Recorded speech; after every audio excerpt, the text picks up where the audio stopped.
क्या सरफराज अहमद को दोबारा कप्तानी सौंपी जा सकती है? होम ग्राउंड पर सेंचुरी की तमन्ना पूरी, जज्बाती होकर जश्न मनाया।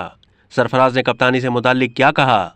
न्यूजीलैंड के खिलाफ दोनों टेस्ट मैचों में शानदार बैटिंग करने पर पाकिस्तान क्रिकेट टीम के साबिक कप्तान और विकेटकीपर बैटर सरफराज अहमद का खूब चर्चा हो रहा है।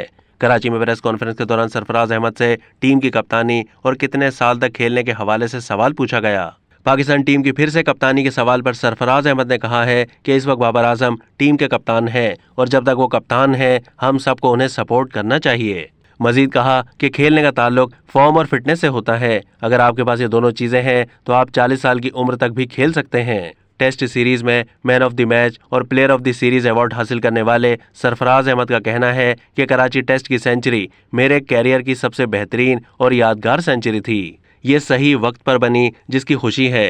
टेस्ट जीतना चाहते थे, सऊद और सलमान खेलते रहते तो जीत सकते थे। सेट बैट्समैन आउट होते तो मुश्किल हो गई। 4 साल के बाद होम ग्राउंड पर सेंचुरी बनाई, इसलिए जज्बाती होकर जश्न मनाया। होम ग्राउंड पर सेंचुरी की तमन्ना पूरी हो गई।